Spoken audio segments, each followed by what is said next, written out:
नमस्ते आप सभी को।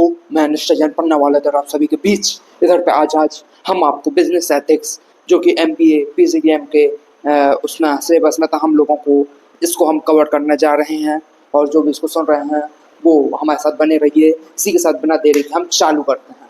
यहाँ पे मैं आपको बताना चाहता हूँ मोरल डेवलपमेंट क्या होता है। Moral development is how people learn what is right और wrong, how they grow in their ability to make good choice over time. हर चीज हमारे सोच समझने के जो तरीके होते हैं वो बदलते हैं। अब इसको आप ऐसे समझिए, जीवन में आपके साथ भी ऐसा बहुत बार बहुत कुछ ऐसा आप देखेंगे कि जो आपको पहले लगता होगा सही था आज आपको शायद गलत लगने लगा। चलिए मैं एग्जांपल से मैं आपको कुछ बताता हूँ। जैसे आप रिश्तेदार हैं, आप इंस्टाग्राम सोशल मीडिया सब में उनके लिए खूब जोक सुनते हैं, वही किसी काम के नहीं है। पर लेकिन जो निजी अनुभव है मैंने देखा है, जो दोस्त आपके रहते हैं हो सकता है कि मौके में काम ना आए, पर लेकिन जो आपके परिवारजन है जिनको आप कहते हैं भैया मतलबी लोग हैं कुछ नहीं, वो मौके में काम आते हैं। हो सकते हैं सबके ना आए पर लेकिन आते हैं। तो ऐसे अपने जो सोचने समझने का जो तरीका होता है वो समय के साथ विकसित होता है। इधर पे एक फेमस थ्योरी दी गई है, लॉरेंस कॉलवर्थ स्टेज ऑफ मोरल डेवलपमेंट। हर समय के साथ सोचने और तरीका बदलता है। आज जो सही है हो सकता है कल वो व्यक्ति विशेष अपन को गलत लगने लगे, और जिसको आज अपन गलत मान रहे हैं हो सकता है वो कल और अच्छा हो जाए, उसका हम प्रशंसा उसकी करने लगे। इसने सबसे पहले 3 लेवल बांटे हैं। जो लेवल 1 है उसके अंदर प्री कन्वेंशनल लेवल, वो चिल्ड्रन जो बच्चे लोग होते हैं उनके लिए होता है। उसमें सबसे पहले ओबीडियंस एंड पनिशमेंट। ओबीडियंस मतलब आज्ञाकारी या पनिशमेंट या सजा। जैसे कि थिंकिंग, जैसे कि हमने कहा अगर तुम if you do something bad I will be punished. अगर मैं कुछ गलत करता हूँ तो मैं मेरे को पनिशमेंट मिलेगा। ये बच्चा है, जैसे हमने बच्चे को बोला कि a child does not steel toy. एक बच्चा है वो खिलौना या कुछ स्टोरी से नहीं करता, क्योंकि उससे डर अगर वो ऐसा करेगा तो उसे डांट पड़ेगी। Okay. Stage 2 self interest. What what in it for me. इसमें अगर बच्चा है वो सोच रहा है अगर मैं ऐसा करता हूँ तो मेरे को क्या मिलेगा। जैसे कि अगर मैं अच्छा करूंगा तो मेरे को अच्छा मिलेगा, समथिंग इन रिटर्न।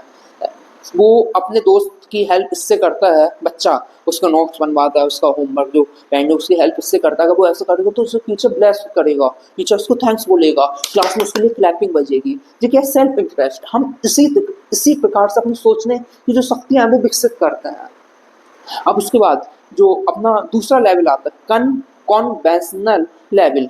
ये क्या होता है, टीनेजर्स जो टीनेज कहाँ से चालू होती है, 10 11 ये सब जो होता है टीन 11 12 जे 11 से ही बोलेंगे 13 14 15 16 17 18 19 20।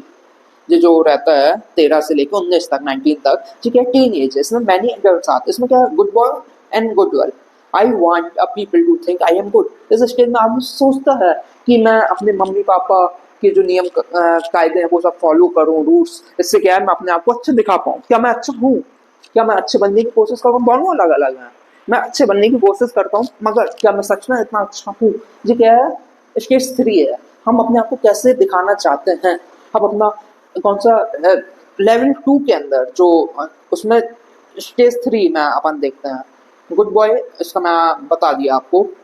जो स्टेज 4 है law and order. I must follow the law और डू माई ड्यूटीज। जैसे कि जो आपकी फंडामेंटल ड्यूटीज हैं वो आपको बिना बोले फॉलो करनी है। जैसे कि जो अडल्ट है उसको अपन ने बता दिया आपको जो टैक्स है वो भरना है, वो देना है, वो आपको उससे देना है, क्योंकि अगर आप नहीं देंगे आप चोरी करेंगे तो ये इलीगल है। जो नियम कायदे अपन को ऐसे फिक्स कर दिए जाते हैं। आप देखेंगे आपकी सोचने समझने की जो शक्ति है, आपको लगता है कि आप उससे सोच नहीं, जो आपकी सोचने समझने की शक्ति है वो इसी पूरे इकोसिस्टम से विकसित होती है। अब अगला जो अपना लेवल आया पोस्ट कन्वेंशनल लेवल, जिस सम एडल्ट्स में आप देख सकते हैं। इसमें क्या होता है, this is the highest level, जिस सर्वोच्च स्थान है, लेवल है। People think about what is moral right even it's goes against rules and regulation. आप इसमें ऐसे देखिए, जैसे कि रिसेंट में आपको एग्जांपल देता हूँ। जैसे कि आप देखेंगे जो बीजेपी सरकार थी वो 2020 में आई थिंक सो वो कृषि कानून लाई थी, जिससे जो किसान लोग थे जो आंदोलन किया तो उन लोगों ने क्या किया, उसके खिलाफ गए। जबकि वो जो कानून थे वो राज्यसभा लोकसभा जितने भी हाउसेस थे प्रेसिडेंट सबके साइन हो गए। पर लेकिन इधर पे क्या हुआ, उन लोगों ने आंदोलन किया, उन लोगों ने कहा नहीं, जबकि वो लॉ बन चुका है तो खिलाफ किए। जो क्या लास्ट स्टेज है। ओके। इसमें स्टेज 5 में क्या आता है, social contract. Law are important but they should protect everyone right. कानून व्यवस्था जरूरी है, संविधान होना जरूरी है, पर लेकिन यह भी सुनिश्चित करना है कि सबके अधिकार जो है वो सुरक्षित हो। ऐसा ना हो कोई अपने आप को महान दिखाने के लिए किसी के साथ अन्याय कर रहे, समझा।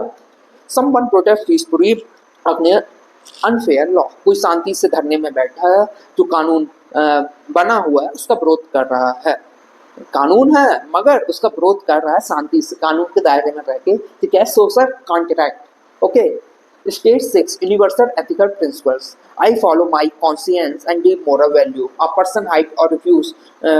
ओके, जैसे कि युद्ध चल रहा है, किसी देश का हो रहा है, पर लेकिन कोई आदमी है वो एकदम उसके क्या कहते हैं उसके हाथों से खून पोंछ रहा है, अपन को मालूम कि जो दुश्मन देश का है, पर लेकिन वो हमारे पास सहायता लेने के लिए आता है, किसी के पास आता है, उस व्यक्ति विशेष को उसके ऊपर दया आ जाती है। दया इससे आ जाती है क्यों? क्योंकि इंसानियत भावना के चलते।